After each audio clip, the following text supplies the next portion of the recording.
So what is going on, guys? It is your boy Gary G Gaming here, and I'm just doing a video on the Type 90 because, as per usual, I like to do things before everyone else does it. Go figure.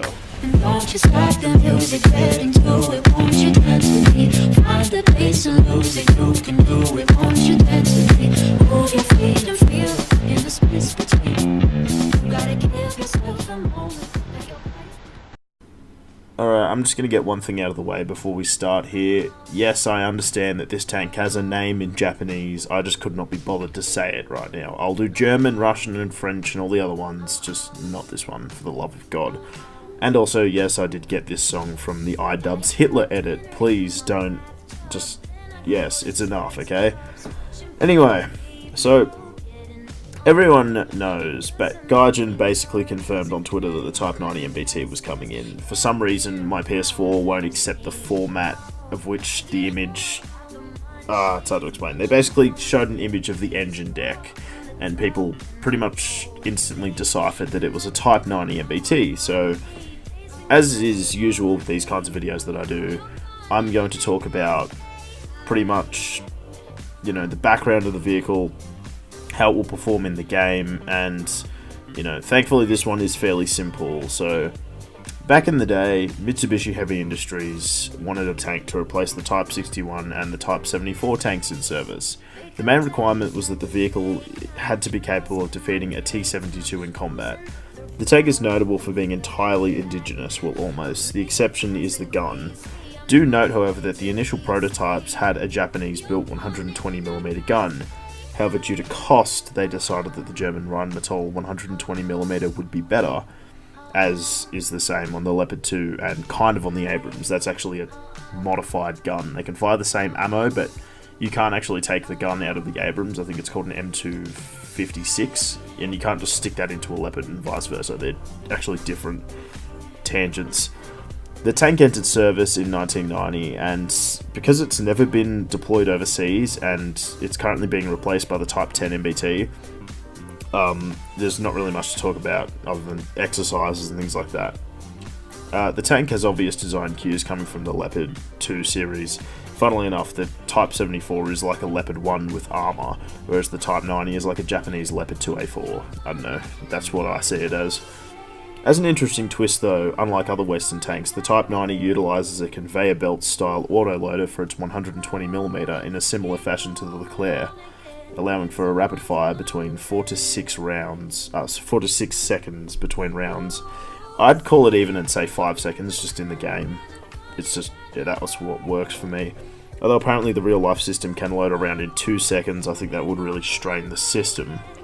Thus, the crew is only 3, a driver, commander and a gunner. Secondary armament includes the ubiquitous 12.7mm Browning M2 50 caliber machine gun and, of course, a coaxial 7.62.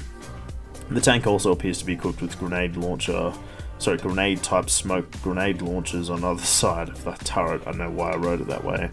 In terms of armament, this vehicle has a ceramic steel composite capable of stopping 550mm of kinetic force, or 850mm chemical warhead. I never know how to write these properly. These are some of the highest values in the game at the moment. However, you've got to keep in mind that in the actual game, these values will likely be lower, and that other vehicles in the game will have armor and guns to easily challenge that. The protection category, it should be noted that the tank is noticeably smaller compared to other Western MBTs. However, this thing is not Russian, so it's not going to have that same really low profile that they do. The vehicle's mobility is impressive, weighing only 50 tons while packing a Mitsubishi 10-cylinder diesel engine rated for 1500 horsepower.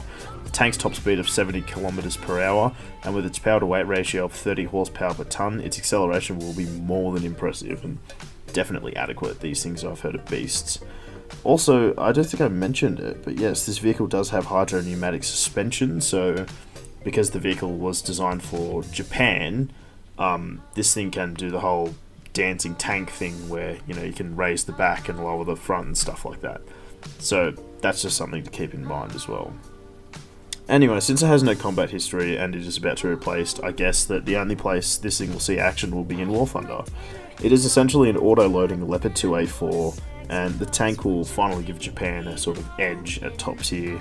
and it can roll with the top dogs that are likely to be introduced next patch. Its high speed, adequate armor, and extremely punchy gun will give Japan a fighting chance against the T-80, M1A1, and whatever else Gaijin decide to throw at it. I just hope your talisman to Type 74 is ready for the grind, because honestly, this is just, it's going to be one of those tanks that everyone's going to want, but to actually go up the tree and get it, kind of like what I've been doing with I bought myself a Magak, and I've been grinding down the tree to the Abrams. I'm currently at the Kampfpanzer 70, and I bought the Magak when it came out, and I started with researching the M4A3, so if that gives you any idea of how far I've come, so I can guess that the same sort of thing would be happening for people grinding for their Type 90s, but I see this thing being really fun, and finally Japan will have some kind of capable vehicle at top tier. Obviously the Type 74 is good, but I don't know. So you guys let me know in the comments down below, what you think this vehicle will be, if you're excited to get it, or if you just see this thing as another target. And yeah, I'll probably make another one of these videos when the dev blog comes out, which is likely when I actually put this up, so a bit of a paradox there, but clickbaiting is basically my channel. So yeah, hope you guys enjoy. It's been your boy Garage Gaming, and I hope to catch you guys next time.